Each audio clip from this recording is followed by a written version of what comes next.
और आप फिर से करते हो, हाँ ठीक है मुझे काम करने बैठना है, और आपके अंदर फिर वही सेम चीज़ रिपीट होती है। आप एक चीज़ में नोटिस करना, साइंटिफिकली क्या हो गया, जब आप रात को रिव्यू करते हो तो आप इमोशनली रिव्यू करते हो उसको, आप उसको अकाउंटेबिलिटी के पॉइंट ऑफ व्यू से रिव्यू नहीं करते। जब आप इमोशनली रिव्यू करते हो तो या तो आपने खराब काम किया तो आप एक तरह से माता पिता की तरह अपने आप को डांटते हो, फटकारते हो और अपने आप को बुरी बातें बोलते हो, यार तुम तो काम नहीं करो, तुम गधे हो, तुम तो लूजर हो, तुम क्या कर रहे हो। कभी वो अपने आप को इंस्पिरेशन नहीं दे पाते। तुम अकाउंटेबिलिटी क्या करेगी, तुम देखते हो क्या चीजें थी क्या नहीं था, ये सब खुद से करना बहुत मुश्किल भी है। तो अब आते हैं हमारा मेथड क्या है। हमारी लाइफ में दो बहुत बड़ी प्रॉब्लम्स हैं। पहले प्रॉब्लम्स की बात करें। पहली प्रॉब्लम है जब हम किसी भी चीज को, जो भी आपके सामने टास्क है, हम जब उसको देखते हैं तो हमें वो पहाड़ लगता है, वो हमें इतना बड़ा लगता है कि हमें लगता है कि भाई ये बहुत मुश्किल है करना।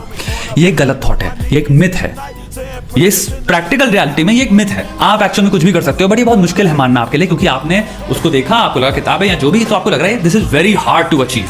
ठीक है। दूसरा असेसमेंट जो आप ड्रॉ करते हो, मैं नहीं कर पाऊंगा।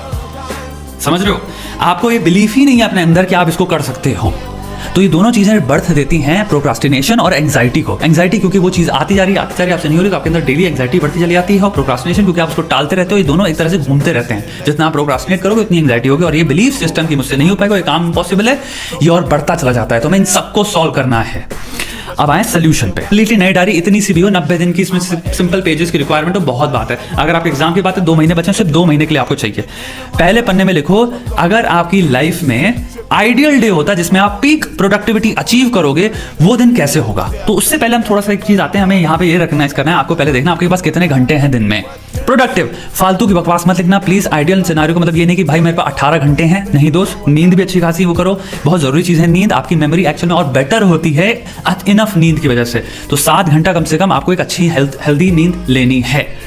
तो आप उसके बाद सारी चीजें और भी सबट्रैक्ट करोगे, जैसे कि आपको भैया 1 घंटा आप रख लो कि आपको सिंपल काम ही होते हैं, घर के काम हो गए, ये करना है, तैयार होना है, कपड़े धोने, अपने आप को धोना है, जो भी चीजें तुम समझ सकते हो कि हमारी रिस्पॉन्सिबिलिटी है, चोर्स हैं, उनको साइड में रखो, ये चीजें करनी, खाना खाना हो गया।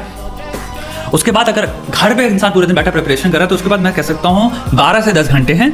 और एक इंसान जो जॉब कर रहा है, जो कुछ भी कर रहा है, उसके पास जैसे 4 से 5 घंटे हैं काम करने के आने के बाद। वो 1 घंटा अगर रेस्ट करता है तो उसके बाद 4 घंटे हैं। तो आप अपना आइडियल डे उसके हिसाब से लिखो कि आप उन 10 घंटे में क्या करोगे।